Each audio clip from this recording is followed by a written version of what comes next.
Good morning. While I wait for the rest of the class to show up, I was up all last night playing with this thing, and I think we got a game changer here. I'm not going to say don't buy other people's exams because we still until 2029 there's going to be some alignment problems. But what do you see what I've been able to do, and what I'm sure others have figured out too.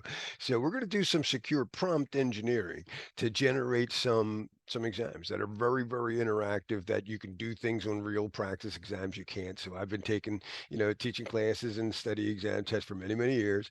And when I was like using Clement Dupuy, our dear friend at C Secure, I would say, hey, for my class, we disagree, and I'd email him, and often Clement would come back and go, no, you guys are wrong. Take a look at ISO 27, anyway, but sometimes we were right.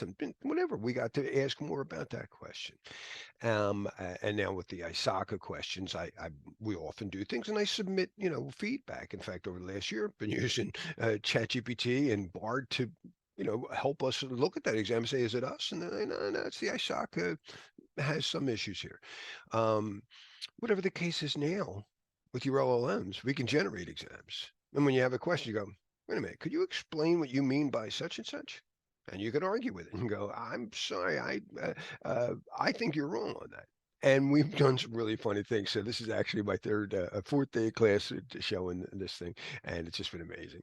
So let me show you without any further ado, real quick here. We're going to do some prompts. Now, the prompt is what you tell the GPT to do. So I like to say I'm teaching my students to be AI whisperers, right? I'm not trying to stop, slow down, or speed up that wave that's coming. I'm trying to teach you to align your ships and learn to swim, right? So we're tailoring our prompts, and we're going to get them to help us pass, right? So okay, that's the hardest part is figuring out how should I word it. What could I say to the waiter that the waiter would understand me? So the what makes up the good components of a prompt is first I got to tell you what to do. Do this. But then I do some qualifying things around it, in the context of a Star Trek thing, it has to help my students pass their exam, blah, blah, blah. So I said, please create a sample prompt for my ISACA students that gives examples of effective prompting. An information security officer might prompt you for some assistance in their day-to-day job, just to give us an idea of how it goes. So highlights the key prompt components and ensures students understand the purpose of each of these components and the recommended sequence that you would put these in. All right, so I tried it against all three, right? We're triangulating, we're using our three lines of defense. And when I asked Claude, it delivered, well, you want a task, tell it what to do, create the task, the context. And I said, in the context of the Star Trek, you may have noticed. So they said, well, you currently serve as a Star Trek officer, the exemplar. Isn't that fancy? I actually learned that term watching it. Oh gosh, Stephen Sue. I forget his name. I'm so sorry. Really great YouTuber on prompt engineering, and he used the term exemplar, and I was like, is that like example? I'm from North Philly. We'll get into that. Personal, something about your personal whatever bias or whatever. The format of it, in the format of whatever I've been saying, the format that looks like a real exam, and the tone. I want to be respectful and professional. Blah blah blah blah blah. All right, so this is what again Claude recommended as the six components. So there's six things on their menu, but uh, I went a little out of order. Chat GPT said, no, you actually could add a seventh. And we had a very funny discussion because I always, if you've been in my class, I've learned don't put more than 7 bullets on a slide. We have 7 layers of the OSI bottle. There's 7 colors on the rainbow.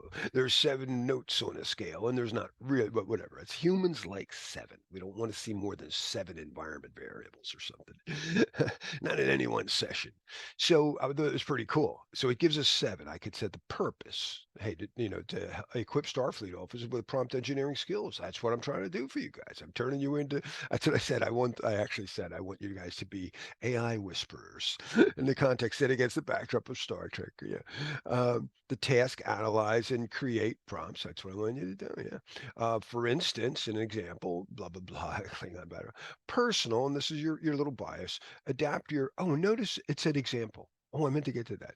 When I told it, I said, I said, Claude recommended exemplar as one of them. He goes, People don't know what exemplar is. Can't you just say example? Fewer characters. So we went that, format, blah, blah, blah, blah, and the tone, make it professional. Yada, yada. So I did that. And I said, all right, well, help me do one for practice exam.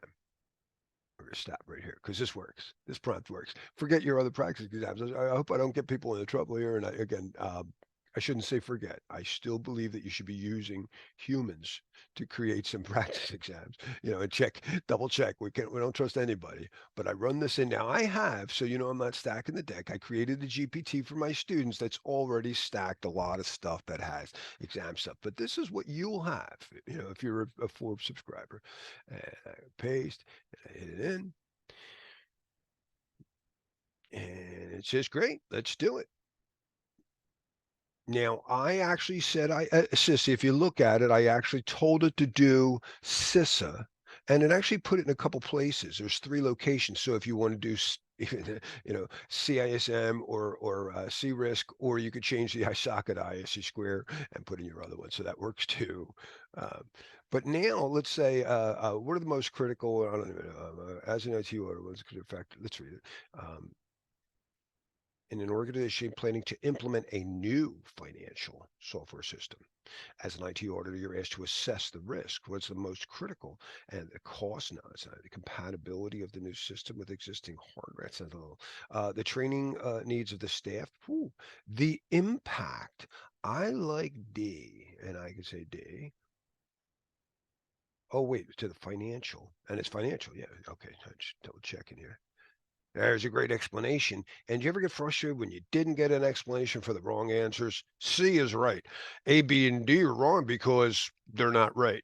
So you get that. That's pretty cool.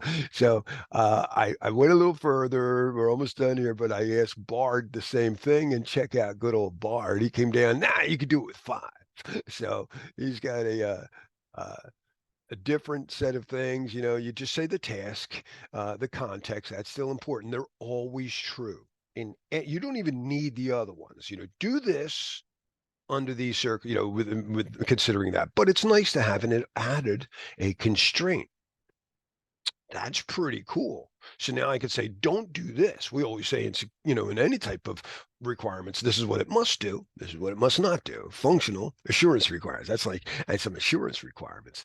Oh, but you went back to the word exemplar, but it combined format and what would have been personal, called it bias. So I've already preloaded. I tried it in Bard, and sure enough, you could see it understood. I'll create it. Let's start, and it gives me the exam, and I chose the right thing. Blah blah blah blah blah. I won't waste your time. But would you like to proceed to the next question? I said no. I'm curious how many people have been caught. One of their answers was, if there's a problem, and should you just the CEO wants you keep the vulnerability quiet. And I said, "Follow, keep it quiet." I said, "Yeah, I want to know how many people actually do A. How many people have been caught doing A?" I said, "I'm not really sure what you meant by that. If I had formatted it in their 5 key points, I probably could have. But then I could say, okay, no, move on." You can interrupt the exam. It's so interactive. Explain more to me about what this does, and get right back to it. So that's all I wanted to say. I hope you find this extremely useful. I got a feeling 2024 is going to change the game. My pass rates are going to go up significantly, and I'm saving a lot more money because I don't have to worry about, I can't record the ISACA exams and to show you guys. I don't own that material. Bada bing. All right. Live long and prosper, everybody.